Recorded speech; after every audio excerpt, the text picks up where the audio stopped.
So I feel like it's a good time to think about what the future may hold. Yes. And I feel like I've gotten a number of questions from folks about what I anticipate, and I'm sure you have too. Yeah. So should we answer some questions? Yeah, let's get into it. What's the first question we get asked? So is it a good time to buy?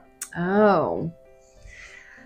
Well, I always say that's a loaded question because it's just so different for each individual and their circumstances. Yeah. We always talk about, like the babies, the divorce, the marriage, the downsizing.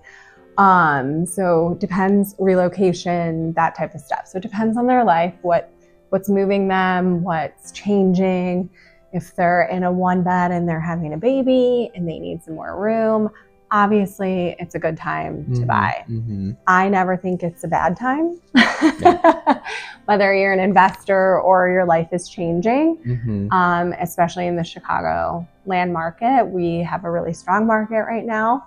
We can't say that for the rest of the country, but it is still a good time to buy. You just have to work with your realtor and be strategic.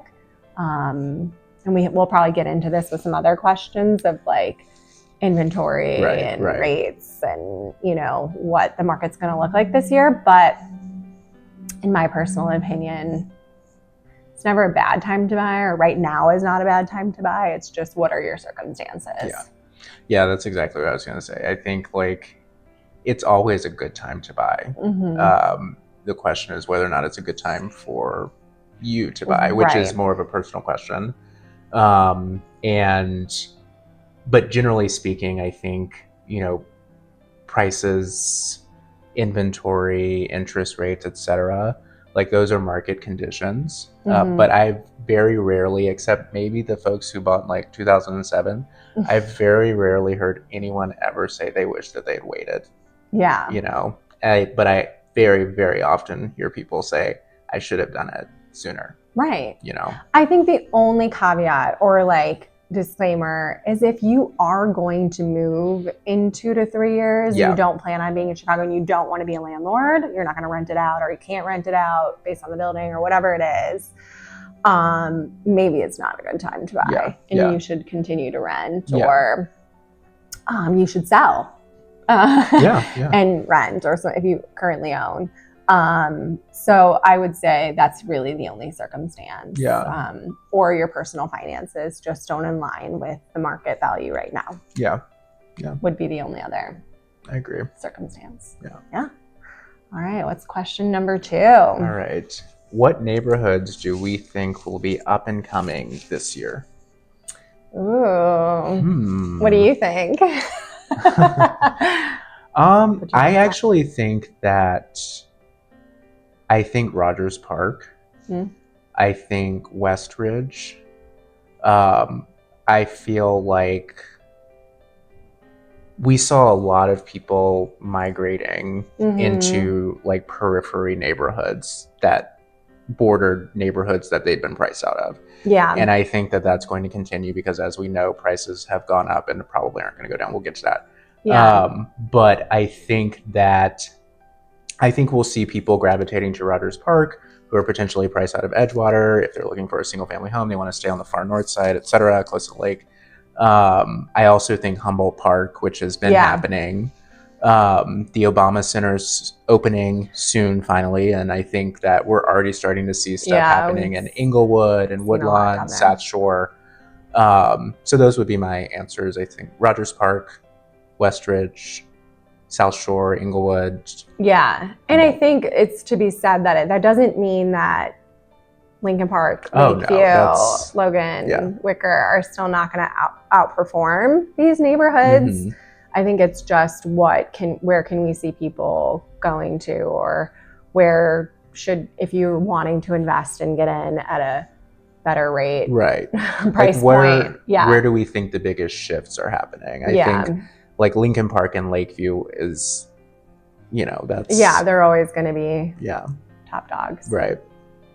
No, I would agree, absolutely. I think your Avondales, your Humboldt, your Rogers Parks. We've talked a little bit more about Westridge kind of being the sleeper neighborhood that people really don't know about, and moving there. You know, we've had some clients bring it up. We've had, my husband's an architect working on a project there. John likes to make the comment, if the gays go there, then it's coming. It's coming. Yeah. It's coming, yeah. Which we've seen a little bit of. So you never know. Yeah, I think there's things are happening. Yeah, I agree. Okay, the next question is, will prices go down? No. No. If you're waiting for prices decrease, I'm sorry. It's not going to happen. No. And that's something that I think, you know, because obviously right now, and over the past, really, how long have we? 4 years now. Yeah.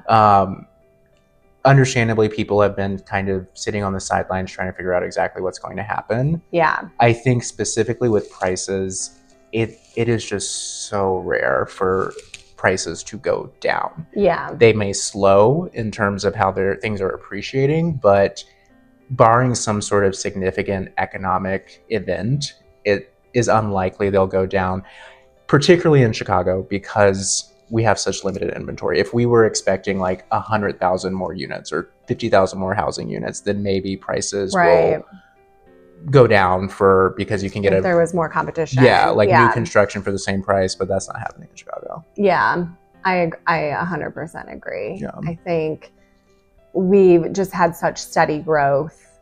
The inventory is the big factor. Yeah. And we just don't have it, and we're going to continue to see low inventory.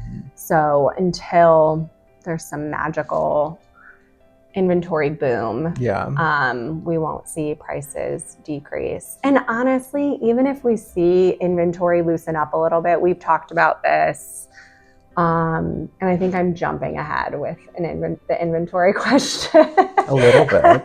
We haven't gotten there yet. Yeah. So maybe, I don't know, maybe we could group these together. But because I think one of the questions is, what is inventory going to be like? Yeah. And are we going to continue to see multiple offers and things like that? Which is yes, that's for sure. Yes. So no, prices are not going to decrease, and inventory is going to decrease. Stay the same, decrease, and prices are going to go up. And so to kind of touch on the inventory topic is, without some magical boom, like I said, of new construction, we're really not going to see an increase. And so that's going to keep prices high. Supply, demand, we all know, right? I think one of the factors is, which we talked about, was Florida, Arizona, these warmer climates where people migrated to during COVID, or snowbirds go to. They're seeing an increase in inventory, and so prices are going down. So if these boomers decide to finally sell, and that loosens up inventory in, say, the suburbs, then it's a trickle effect. Right. So the people that are looking to move out of the city and into the burbs, they'll be able to move. That'll free up your 3 beds, your townhomes, your duplexes, things like that. People in 2 beds and 1 beds can move into those. And then there's that chain reaction. And so that's what could affect inventory. I mean, as we know, baby boomers have the biggest sort of ratio of housing inventory. So that's, you know, and typically in generations past, people downsize or sell. And obviously a lot of people have decided not to, for reasons like not being priced out of, you know, their next home. That's another good topic. You know, a condo in Florida or whatever the case may be. Some of the markets have been so, you know, intense. It's, you know, they rather sit out. And so we might see shifts there. I think that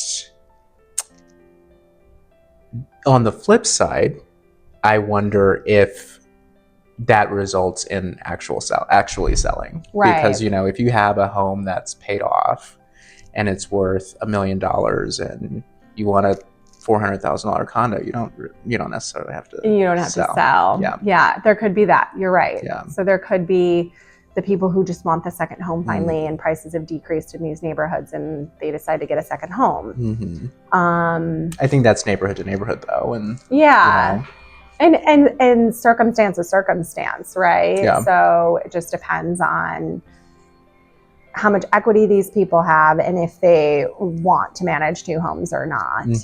I think some of the other things we've talked about is just how much equity do these people have in their homes. There's some factors where people have a ton, and then there's some factors where people maybe only have like double what they bought it for. And so if they bought a home for $350 and now it's worth $657, and they want to downsize to a 2-bed, 2-bath condo or a ranch or a townhome, or, I'm thinking like aging homeowners, those homes are now worth so much more that they really aren't making the cash flow that they thought they were going to make. So a 2-bed, 2-bath in a lot of neighborhoods, even in suburbs, are, $400,000 to $500,000, and at the quality and what the lifestyle they're used to and all of that. And so they're really only making a couple $100,000, if that,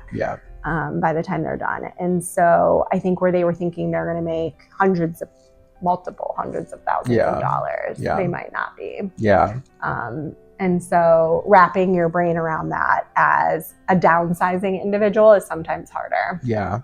Also, I think mentally, I remember when we sold my childhood home a few years ago and